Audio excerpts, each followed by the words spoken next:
Praise the Lord. आज हम एक और विषय की तरफ अपने ध्यान को लेकर जाएंगे।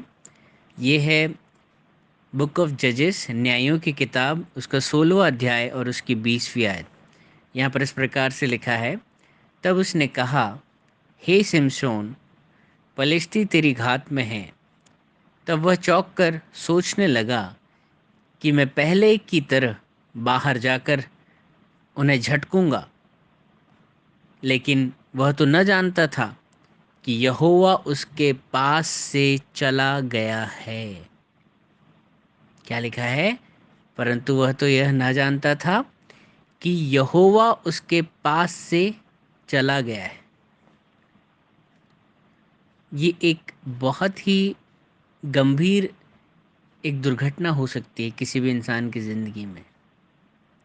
मुझे लगता है कि इससे बड़ी कोई दुर्घटना, इससे बड़ी कोई मिसहैपनिंग इस पूरे यूनिवर्स में नहीं होगी कि स्वयं creator of heaven and earth, the God almighty is going away from you. परमेश्वर अगर आपके पास से दूर चला जाए तो ये कितना बड़ा लॉस है, कितना बड़ा ये हमारे लिए एक दुख का विषय है, हमें इस बात का अंदाज़ा भी नहीं।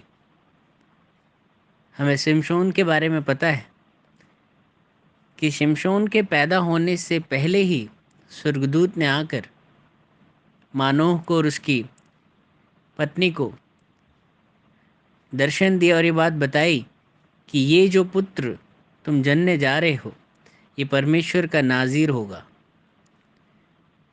और तुम्हें इस बात को हमेशा याद रखना है कि जब तक ये जन्म नहीं लेता है तब तक तुम्हें कोई भी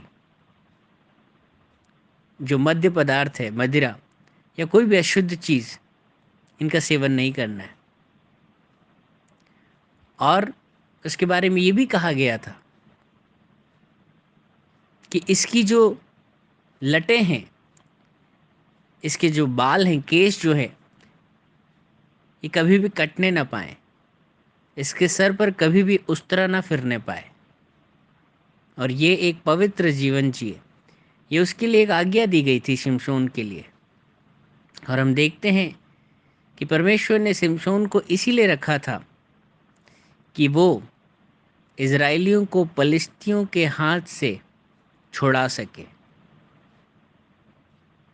और हम देखते हैं कि कई बार पलिश्तियों ने अटैक किया शिमशोन पर, लेकिन उसके अंदर एक असीम ताकत थी, एक असीम भुजबल था, जिससे कि वो सेना की सेना, बड़े बड़े दलों को अकेले ही हरा दिया करता था। और कई बार उसने पहले भी पलिश्तियों को हराया था। और जब इस बार उसे खबर मिलती है कि फिर से पलिश्ती उसकी घात में लगे हैं, तब वो सोचता है कि कोई बात नहीं, आने दो उनको, मैंने पहले भी उनको कई बार हराया है, उनको झटका ही है और वो दूर जाकर गिरे हैं, उनका सत्यानाश किया मैंने अपने बल से। लेकिन इस बार वो इस बात से अनभिज्ञ था, उसे पता नहीं था कि यहोवा उसके पास से अब जा चुका है। ग्लोरी हैज़ बीन डिपार्टेड, महिमा उसके ऊपर से उठ गई है।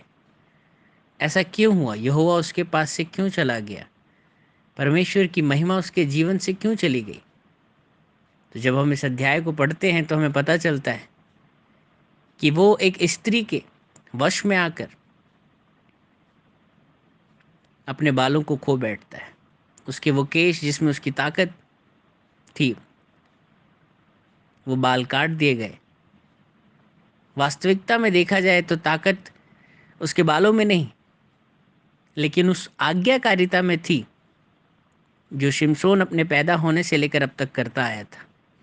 लेकिन जैसे ही उसने आज्ञा का उल्लंघन किया, परमेश्वर उसके जीवन से दूर चला गया।